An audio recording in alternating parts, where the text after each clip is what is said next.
Hello, my crafty friends, and welcome to another Thursday here at my YouTube channel. I'm so excited to have you guys here. We're going to be doing some more sparkle and shine today as we are doing all month long. I'm so glad to see a whole bunch of you popping into the chat. If you are new here, I would love for you to pop into the chat and say hello and tell us where you're from. As you can see, we are all sorts of chatty over there and everyone's talking about the weather and what it's like. It is really gross here in Nebraska today. We had some rain yesterday. It was very overcast and cold and rainy, and it's windy today. We're starting to get into the winter season here. So I expect we'll be having snow sometime soon. Anyway, we might even have some before Thanksgiving, which would be crazy. Not unheard of, but I don't know that I'm ready for it yet. Anyway, I'm so glad that everyone has joined me today. I've got a really great project. It's actually quite simple. It's very stunning because we're using this ginormous stamp set from the Colorado Craft Company. I think this is the first time I'm using their products on the live stream. So welcome to the Colorado Craft Company. I love their imagery is really gorgeous, and I've got lots of stamp sets that I'm really interested in. I just kind of have to rein myself in because I know I don't always have a lot of time for new stuff. So anyway, so glad to see everybody on board. Hello, Cece. We missed you too. So glad you were able to make it this week. I totally understand it that you fell asleep. It's kind of late out there when I go live here. So no worries. All right. That's what the replay is for. Okay, so let's get to some quick announcements so we can get to some crafting. Just a reminder about the end of the year dates for this live stream. So next week will be our last live stream for November. I'll be taking off for the week of Thanksgiving, and then the first week of December will be off as well. So only 2 live streams in December, and then we'll be into 2022. Can you guys believe it? I don't know how the time goes by so quickly. We've been doing this here on my channel for almost 18 months. I can't believe that next week is going to be our 80th episode. Unbelievable. Just absolutely crazy. So yeah, that is our schedule for the rest of the year. Don't forget about the Bloom Technique Library membership. If you've been waiting for the Bloom Community membership to open up, that may or may not open up before the end of the year. I'm not sure yet, but if you're waiting, check out the Technique Library. It's a little smattering of what we offer in the Bloom community. It is weekly techniques. It is growing by leaps and bounds. It's fabulous. So check that out and get on board with the technique train. Very, very fun time over there. Okay, if you are inspired in any way, shape, or form by any of the creations that I create on this channel, any of the techniques that I share, any of that good stuff, and you are out on Instagram, tag me at Nicole Watt Creates. I'd love to see what you're creating. I'll leave you a comment and maybe even share your projects with my followers. And don't forget, at 6 o'clock today, the blog post for today's project will go live, and you can get your hands on today's PDF. It's got all of the instructions. It's got shoppable links over here. It's got some great pictures. I'm like all on the wrong side because everything is mirrored in my view. So, you know, lots of great pictures, a big ginormous picture of the main project. So you want to check that out. That goes live on my blog at 6 o'clock. There's a link down below in the description that you can click on that will take you there after 6 o'clock. So an hour after the live stream ends here. And while you're down there, there are links to all of today's products. Those are affiliate links. So when you click on them, I may get a small commission at no additional cost to you. And that is a great way for you to say thank you to all of your favorite crafters who are providing you with amazing free content here on YouTube, our blogs, and everywhere else. If you want to compensate me directly and give me a big old thanks, you can plop a tip in the tip jar. It will take you over to PayPal, and you can give me a little tip for a cup of coffee. I truly appreciate it. And we had another tip last week from Erin. So thank you, Erin, for throwing a couple bucks my way. I truly appreciate it, and it helps to offset the costs of providing all of this content for you free on YouTube. All right. Cece loved last week's technique. We did stenciling on glitter paper. You got to check it out. So much fun. You may have to heat heat set your paper after you've put the ink on it. It just kind of depends on the way that the glitter paper is made. They're not all the same. So if you are getting like lots of fingerprints and it's picking up a lot of the ink after you put it down, definitely do some heat setting to make sure that that ink dries on the glitter. So that's just a little tip. The paper that I used last week was fine, but I did notice that I have some other glitter paper in my stash that it does definitely require some heat setting before you start messing around with it with your hands too much. So anyway, let's take a look at this week's project. It is unassumingly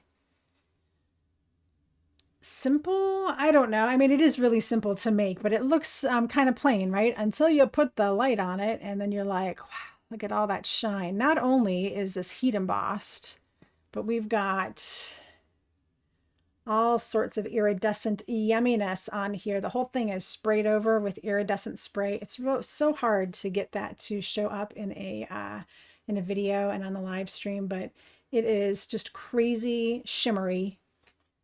So amazing. All right, so we're going to create this cool card. And this is the stamp set from Colorado Craft Company. It is called, I think it's just Holiday Ornament. It's one of their big and bold stamp sets. Big and bold number 273, Holiday Ornament. Yes.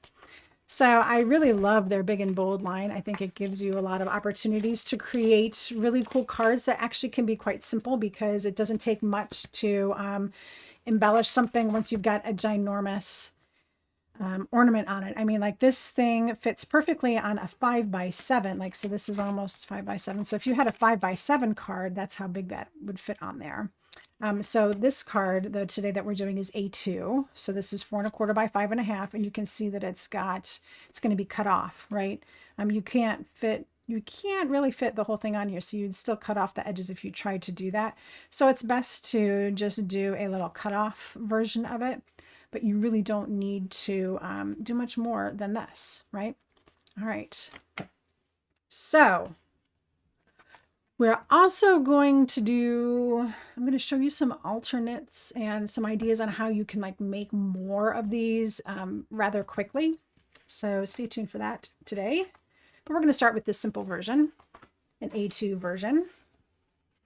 All right, so you do need to use your large stamp positioner for this, or you need to use your precision press from We Are Memory Keepers because this is so big.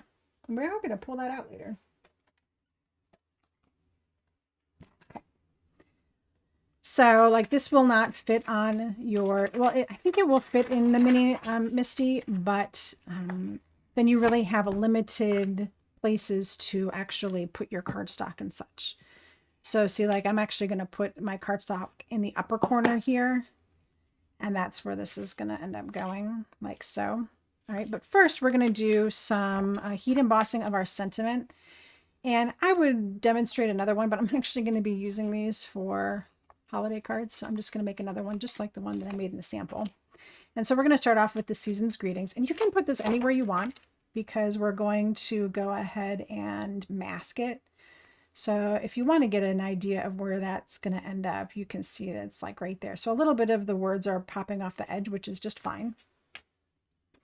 All right, I'm going to kind of put it right about there.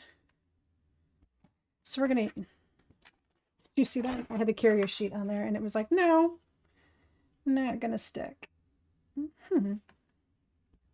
All right, so this is pretty simple, straightforward, gold, heat embossed, no big deal. I got my powder here and I've got my Versamark here. So we're going to ink this up.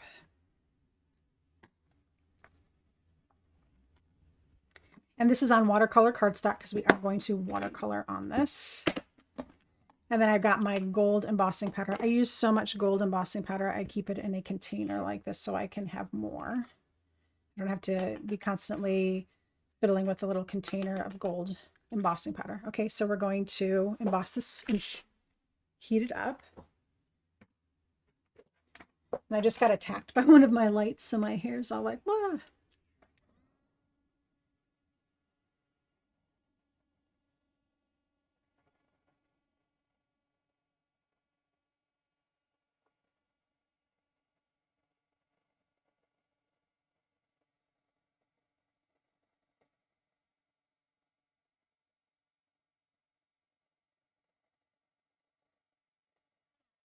All right, so there we go. Heat embossed, gorgeous gold. If you didn't get it quite square, it's okay, because when we do this masking and get the bauble on there and everything, it's not going to be as apparent. So we need to mask this off. You can use washi tape, you can use temporary tape. This is the same tape that I use for my for holding on dies and things like that.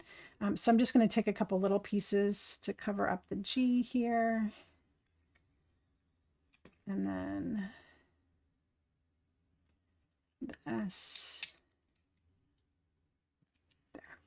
All right, so I don't have to cover the whole thing because my stamp's not going to come all the way across. All right, so now I've got my big bauble. And I wanted to mask this fairly close. So now my bauble's going to go right over it like so.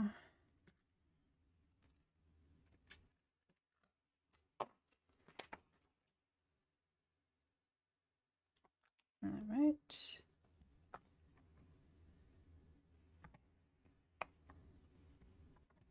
Okay, so we're just going to heat emboss again. So we do need to put down more anti-static powder. And we're going to use our Versamark again.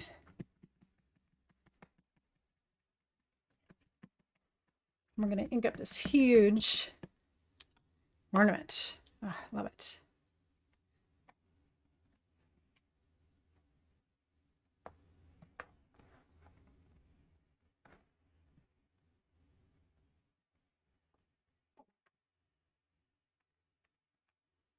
Okay. So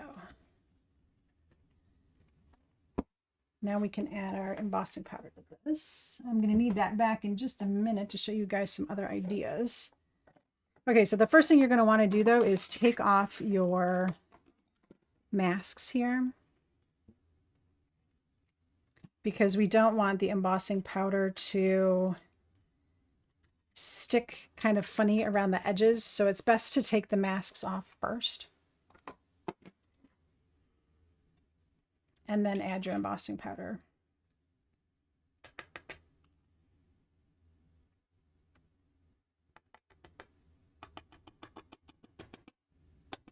On top. Okay, so if you see that there is some strays in here, we're going to we're just going to grab a little brush and get those strays off of there. At the same time, if you feel like something has come a little too close to your words, you can also wipe those off as well. Like, see, that went around the little apostrophe and I don't want it there. So I can clean all of those off.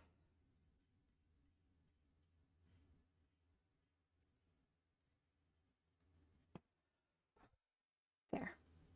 All right, so now it's all kind of embedded in there together. And we can heat it up. Everyone's just popping in today. Good to see all of you in the chat.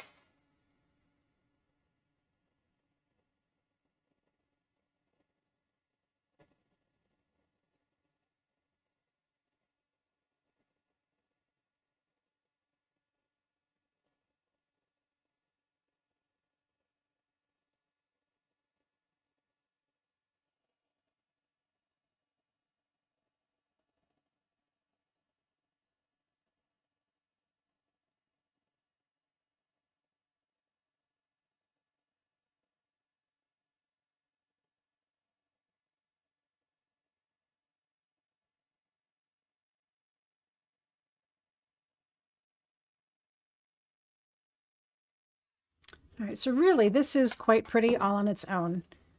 You could do this on a different colored cardstock if you wanted, and even just on this watercolor paper, because this is a little off-white. It looks really pretty this way, and you could just leave it like this if you wanted. But I think we'll do more. I do. All right, let's do some watercoloring. Okay, so glitter and shine. There's lots of ways that we can get glitter and shine into our projects. And if you wanted to, you can take your watercolor, your brushes, your liquids, even your pan sets, and add in like something like an iridescent ink spray to it to make it shimmery if you want that to happen. Or you can add it afterwards, which is what we're going to do today. So I've got 3 watercolor brush markers. You can use, you don't have to use the brush markers. You can use your pan sets or whatever. I just happened to pull these out. So I've got Mountain Mist, Persian Blue, and Ultramarine. To be honest with you, I think I've decided that brush markers are not my favorite thing because I'm always putting them out on a palette and using them like a regular watercolor. But here's the thing. These are like not typical Christmas time colors, right? I mean, maybe the Mountain Mist, but not the other 2. I need a Hanukkah sentiment for this, and then it would really be right on. But we're going to make this nice and pastel-ish and do something really cool. All right. There we go. So I've got my 3 colors here. I've got Persian Blue, Ultramarine, which is more of a purple, and then the Mountain Mist. And I'm going to water these down like a ton. So I'm just like scooping up some water with my brush and just dripping it on there.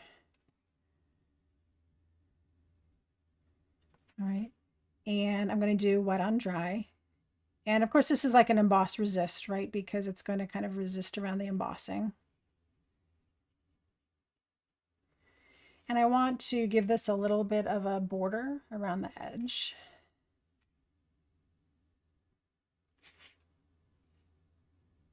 So I'm going out just a little bit on the outsides here. And I want these to like mingle together.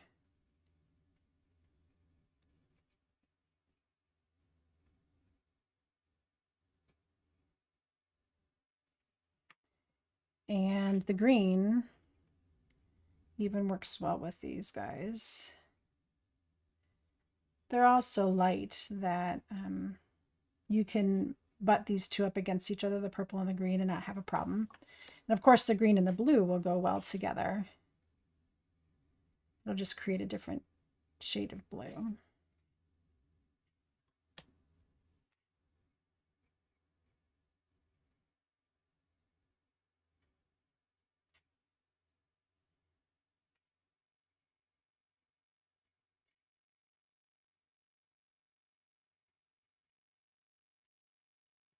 That's all there is to this one. I mean, it's so easy.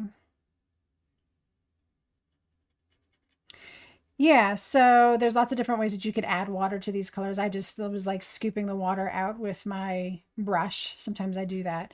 Sometimes I've got my little water bottle full of water. This is what I use to activate my, my pan sets. All right, so this is gonna swirl and move around a little bit. And as it dries, it's gonna be really cool. That's all there is to this. Yes, exactly. So this can be any color you want it to be because it's an ornament. Like, you know, sometimes you've got theme trees and they're like different colors. Sometimes you like to have all the same colors. Sometimes you do a mix of colors.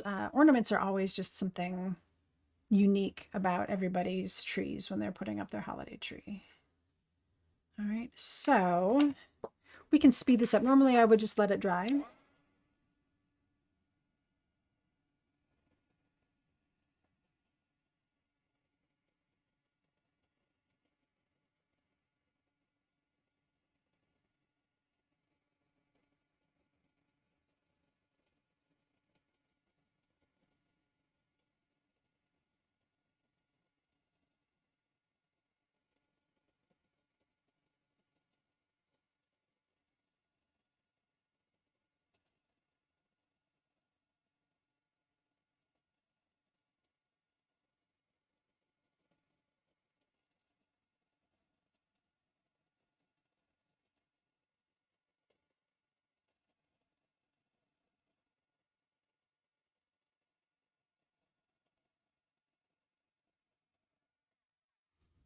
Okay, so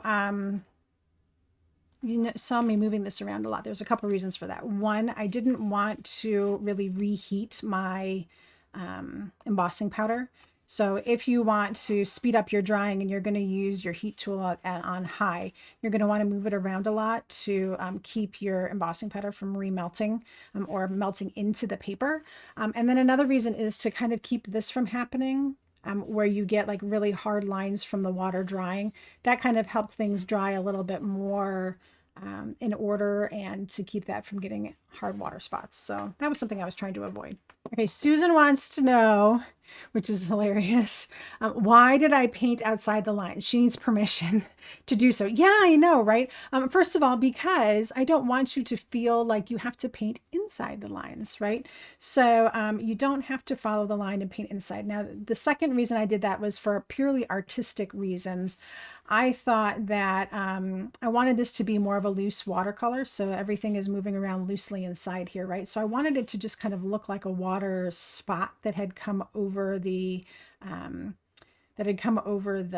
ornament. So it's okay that the watercolor goes outside the line, but if you'll notice, I mean, I kind of went evenly. I didn't go kind of crazy with it. I'll show you some other samples where they're a little bit more. Actually, I think even the one. So like this one, the original sample, see how it like kind of comes down and not, and this one is a little bit more wild than the one that I did today. But I think it looks better that way.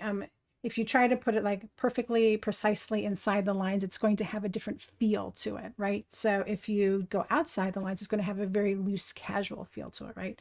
Okay, so let's add some splatter to this. On my sample card, I did the green, but I have lots of this blue here, and it's kind of calling my name today. So I'm going to use my big brush here. We're going to get some splatter on here. Okay, and if you feel like that's too much and it's too crazy, which I do, you just grab a paper towel before it dries and wipe some of it up. And then now I've got these really nice gentle blue splatters on there. And I'm going to come back in and do some of the purple as well.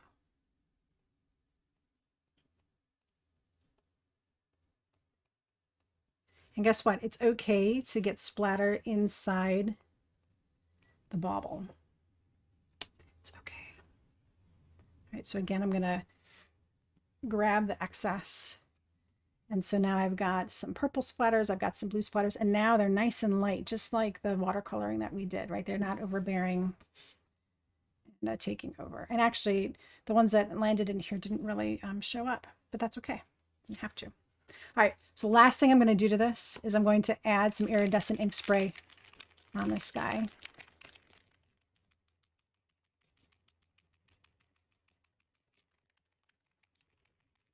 So normally I would have my splat box up, but I'm just going to go for it. And there we go. So now this has iridescent shimmer to it. And let me pull out the swatch for it. So on white, it's kind of hard to see, especially on camera, but this is what the iridescent is. So it's like green when you hold it one way, and it's purple when you hold it another. All the camera is picking up is the green, and all I can see in person is the purple. It's kind of crazy. But yeah, so it's a total iridescent shimmer. It looks great on black and white. So as this dries, it's going to get all of that iridescent yumminess all over this whole thing, and then we'll put it on the card base. All right, but I'm going to set this aside to dry because it needs to do that. I could heat set this too, but we're going to play with a couple of other little ideas first. All right. So I was thinking about like, how would I create this card if I needed to mass create something? And I was also thinking about doing this as a slimline, right? So let's talk about that. Then over there, I'm like running out of space here. Let me zoom back out so you can see the whole thing. All right. So we're going to use this again. Oh, actually, no, we're not. Clean up. Okay, so I thought I would do maybe a slimline, and I thought about not adding the sentiment to it. So here's a slimline idea. And this is not on a card base yet, but so it's just that same one that we did on our A2 size card. See, basically, except you get like the whole thing. And then I added another piece here. So like it's almost like a pattern paper kind of look. And look at Susan, look at how all of the watercolor is like even more out of the edges here. All right, so you really don't have to color in the lines on this one. If you fade them out like this, even if they're a little bit more solid like this on the edge here, they look great. It looks absolutely stunning. Okay, so here was my next idea, and I thought, oh, this is really great. I love the idea of doing this as a slimline. This is a 3.5 by 8.5 slimline. It's huge, but I happen to have envelopes that are this size for this size card. So I was like, well, I'll just create these and use up my envelopes. So I wanted to do it on a bigger sheet of paper so I could do more watercoloring at once and then cut it up. So here's what I came up with. All right, so basically this will make 3 cards, and then there's a little strip left over on this particular paper. This is watercolor cardstock, so I was able to cut it down to a smaller size. So this will do 3 with a little bit left over, but on a piece of 8.5 by 11, we can also get 3. So let me show you, and we're going to do this in a different color with some different inks. So let me show you, and I started it just to give you an idea. Okay, so here we go. Here's the dark version that I talked about in my Instagram post. Okay, so this is a sheet of 8.5 by 11 cardstock. This happens to be, what's the name of this color? Is it Mushroom by Concord and Ninth? Yeah, I think it's called Mushroom. But it's a beautiful taupey gray. I love it. And it looks amazing with the gold, doesn't it? I mean, it looks stunning. Okay, so 8.5 by 11. So what I did is I took my trusty little T-square here and my grid board and my pencil, and I marked this at, oh, I'm sorry, the card is 3 3/4 inches by 8.5 inches. It's huge, really huge. So I went in 1, 2, 3 3/4, and I marked a pencil line. And the nice thing about this is that I can get it here, and then I can check it at the top. So there's 1 card. This will be 1 card. And then I did it again. So 1, 2, 3 3/4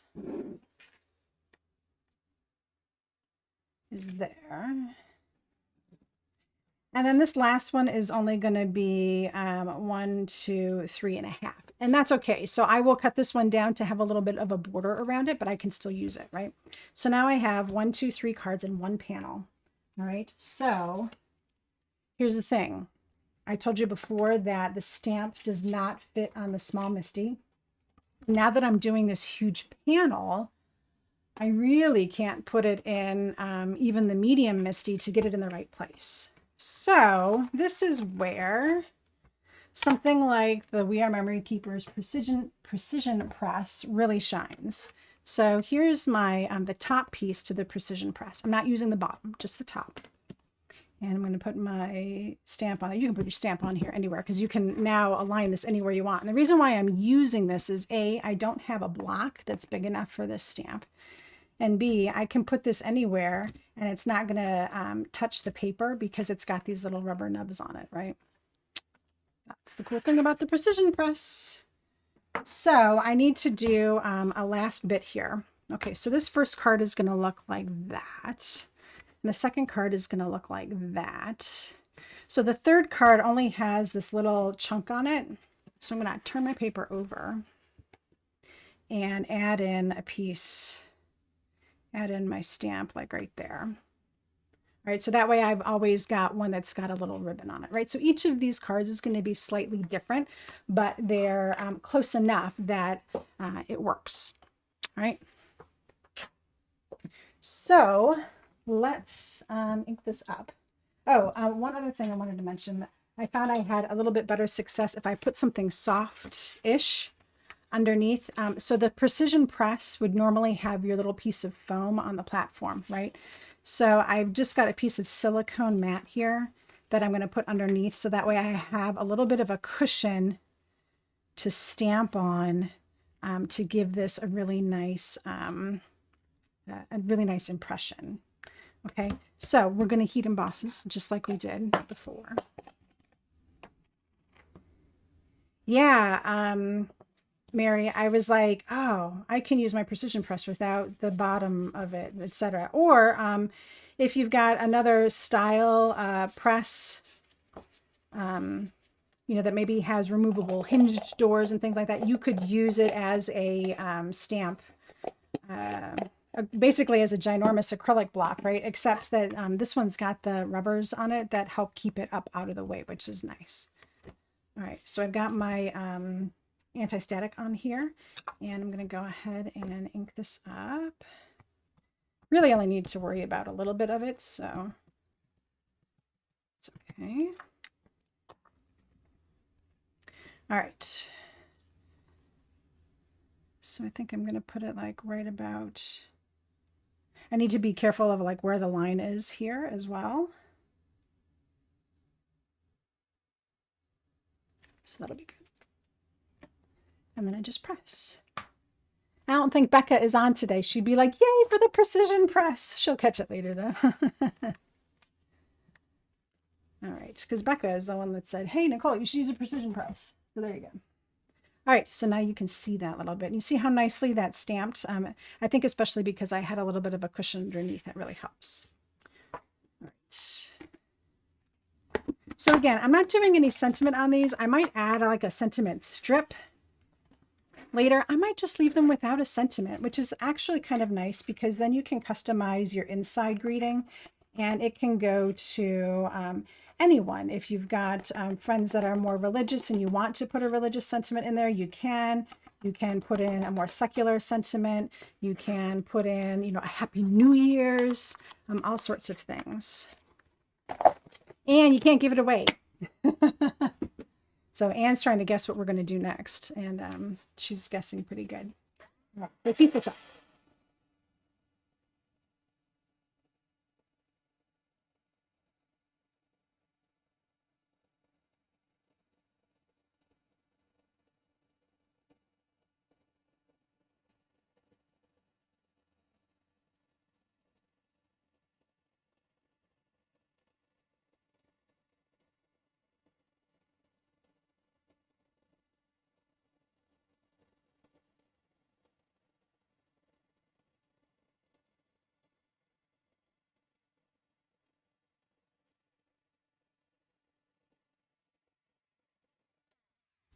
All right, so there we go. Y'all like know me too well because you're like, are you going to use metallic watercolors? Of course I am. Of course. Because you know I love these things. All right. So now we've got our sheet made up. We're going to make 3 cards out of this. They're going to be stunning. We're going to do some more watercoloring. But when you watercolor on colored paper, you're not really going to get this result, right? So regular watercolors on colored paper, not going to give you this look. You'd have to use a gouache or something like that. Well, a gouache I don't really want to do on this. So my only other option for a watercolor look is metallic watercolors. So I'm going to pull these guys out because sometimes this drives me nuts. All right, there we go. So I'm going to do the same color scheme. We're going to do amethyst, topaz, and aquamarine. All right. So, and now you get to see my little dropper. This is what I use to just get water inside of my little pan sets. Get those activated. These activate very, very quickly.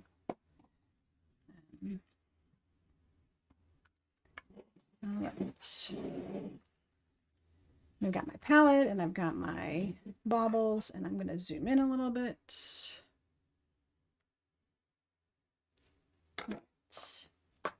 So these we're not going to do any iridescent, I don't think. We could try it on one. and don't apologize. You guys just know me, that's all. All right, so we're going to do that same light treatment though. So we need to really water this down. And I mean really water this down. These are very, very intense colors, the Ulta New metallic watercolors. If you're not sure, you can always do just a little bit of painting on the back and see what you're going to get. And that's going to look really, really pretty.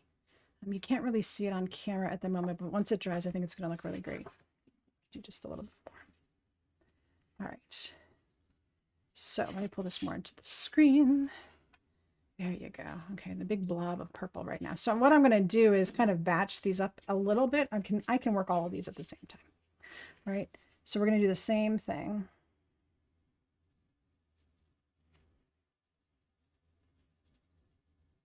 And this is great too, because this is not neat watercoloring. This is, let's just get the color on the paper and let it swirl around and do its thing. I don't care that I like went really way out on the edge here.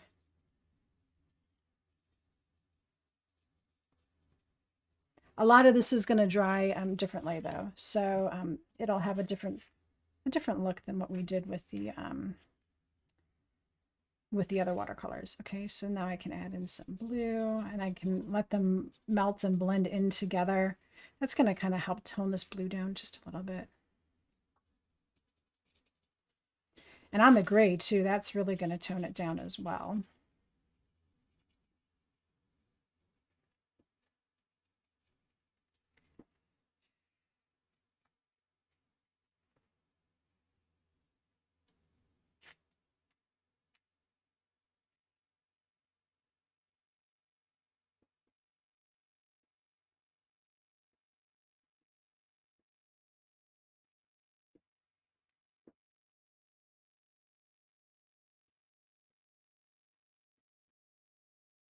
So this is like what I call brainless watercoloring, because you don't really have to think.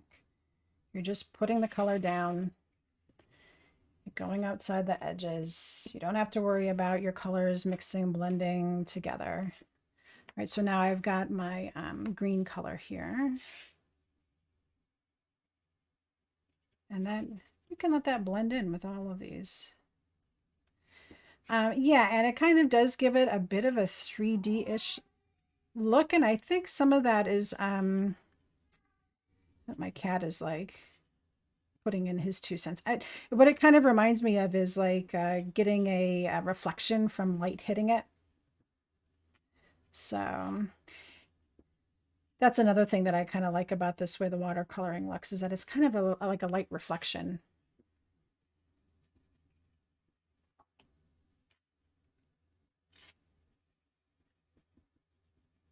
Yes, totally.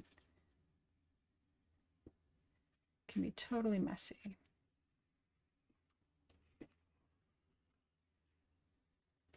And that's like, if you're going to be making a whole bunch of these, you don't want to have to spend hours and hours and hours painting them, right? Yes, you love the people that you're sending these to. You love them enough to make a homemade card. But, you know, I mean, how many hours can you spend on holiday cards and like not feel like you spent a year making these?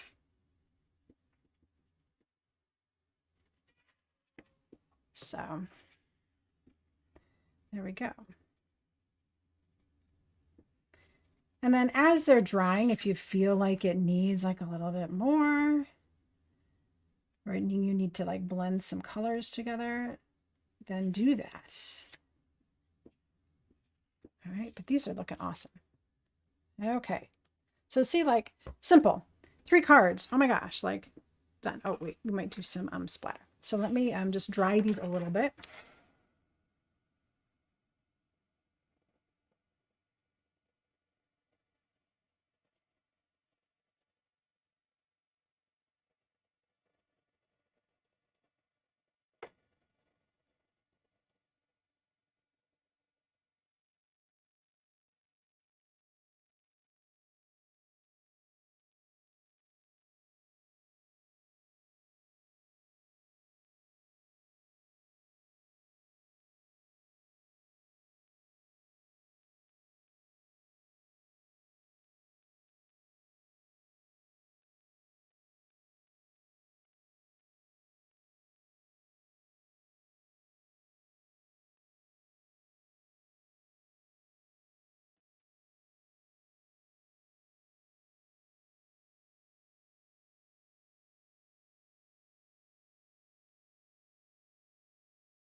Okay, so as we are finishing these up, I'm going to go ahead and do some splatter. In the comments, let me know if I should add the iridescent to all of them or you want to see it on just one. All right, so I've still got some of my watercolor here.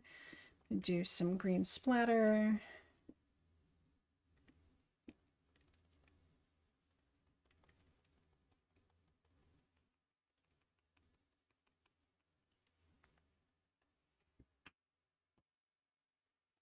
Cece says the colors look a little spacious. Yeah, they do look kind of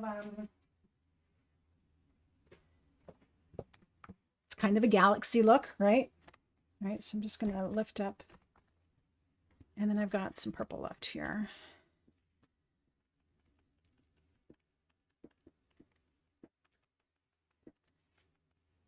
All right, so we've got all one. How lumpy is the paper going to be? Okay, so if you use black watercolor paper, then you're probably going to end up with a less warpy results. Like, I mean, this thing is warped to all get out right now. But here's the thing. If you're going to be batching these up or whatever, put this underneath a heavy box or, you know, some papers or whatever, something heavy to help flatten it. It will flatten out because this is cardstock. It's going to really take on the shape quickly. You can definitely flatten this out without issue. If you don't have time to do that, I will show you how to make it work though. Okay, so let me just finish drying this up.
Okay, and a couple other things about the dry time on this. So I'm doing this live, so a lot of times I'm using my heat tool to dry things. If I were doing this on my own, I would let it air dry, and that would reduce the amount of warpage that we have going on here, right? So a lot of times, just being patient and letting it air dry. I mean, if you're going to do a buttload of these, you know, you just do them and then you have them all laying out and they're drying on their own, and that's going to keep it from being too lumpy, right? So, but you know, when I'm live here and in the interest of time, the heat tool comes out. Okay. So some people said one, some people said all, most of you said one, and I think that's the way to go. So I'm going to cut one of these and add some iridescent spray to it. And then if I really like it, I can do it to the rest of them, right? So I'm going to be right back. I will cut these up, and while I'm away, talk amongst yourselves about which one you like better, the dark one or the light one.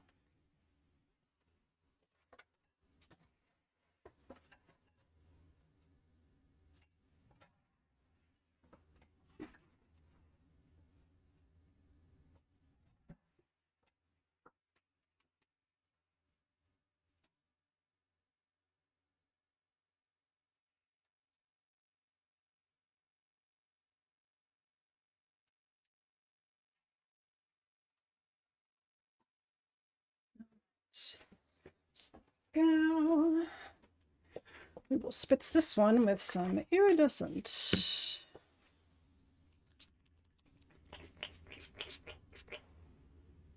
Let that dry.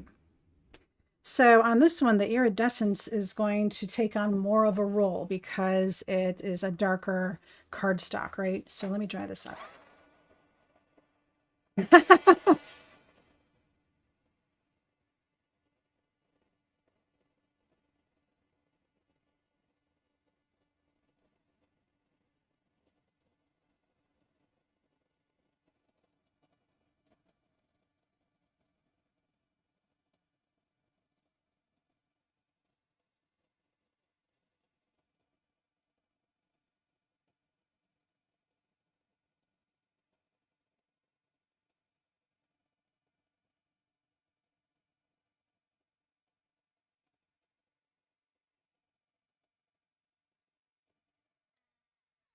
All right, so like I said, the iridescence on the dark paper takes on much more of a role. So here's with the iridescence, and boy, you can really see that on there. Like I'm seeing all this purple and the green. It actually kind of dulled the rest of it. All right, and then here's the one without. I think this is much more elegant without the spray on it. So I think on the dark paper, I would go without. So there we go. All right, so let's assemble a few cards. Let's start.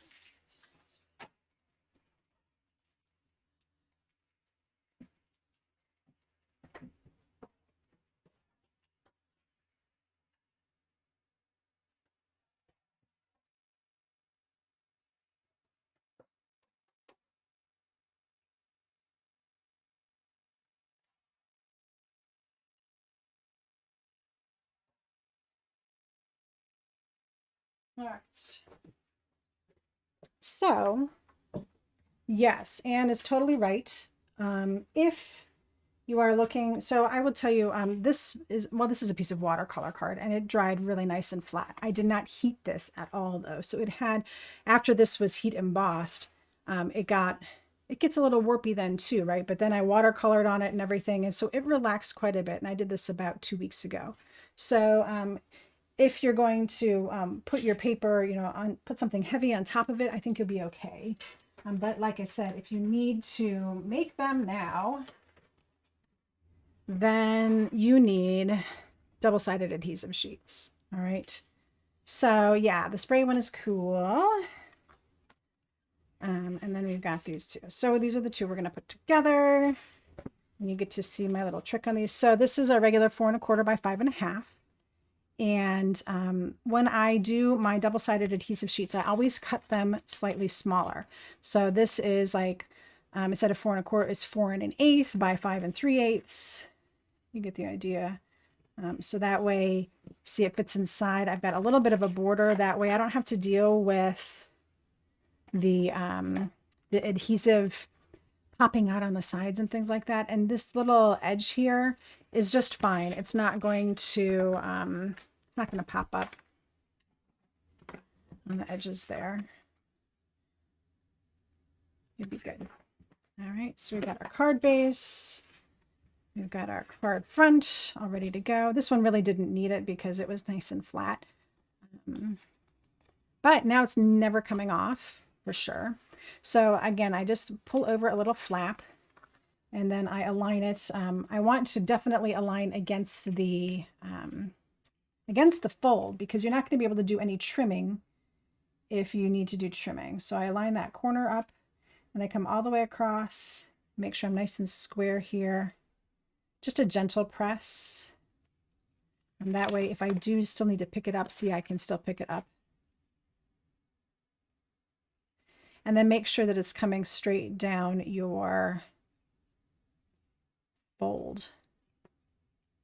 Right now I can press this down because this side can be trimmed, this side can be trimmed, and this side can be trimmed. Your fold side cannot be trimmed, of course. So now I can just pull and press, pull and press, pull and press. All right. And then if I need to do any trimming, like I've got just this little bit of excess here, I can trim that off very easily with my, my paper trimmer. All right, so there we go. You know what's great about this too? Super flat. You don't have to worry about embellishments, extra postage, putting a little protective something over the top of it. You don't need to worry about any of that. All right, so let's take a look at our wonky one here. So yeah, see, look at how crazy wonky that is. This would be a problem, right?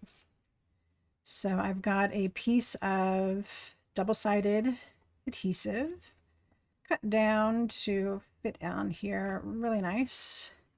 I just want to make sure that this is going to look on there. Yeah.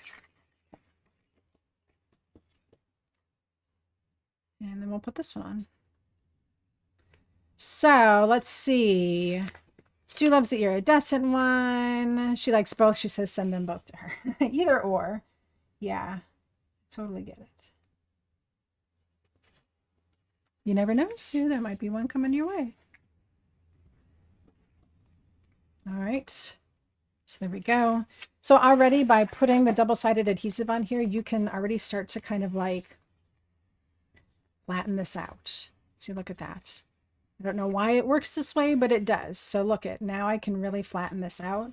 Even though it has a little bit of a curve to it, that's fine. The curve is better than a bunch of waves. All right. That will go on to the card super nice and be nice and flat. So again, here's my card base. This measures 3 3/4 by 8.5. It is huge, like I said, but I've got these envelopes that fit it, and I wanted to use them up. So again, I will fold over. I need to get up in the corner here.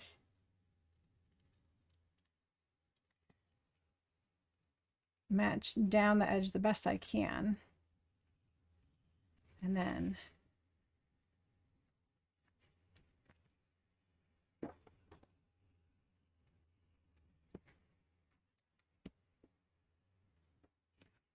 karate chop it across.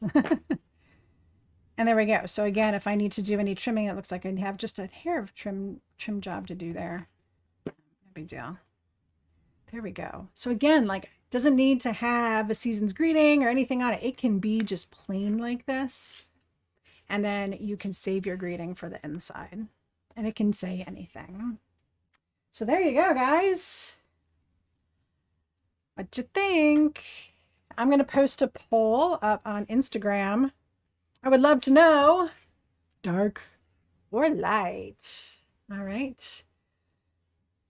Let's see. Paula says we use a DL size card in the UK. It's 1/3 of an A4. Yeah, you told me about that. And I think that's really great, because then you can, it helps you work out the maths a little bit better. It seems to me that slimline cards here in the US are basically any size you want them to be.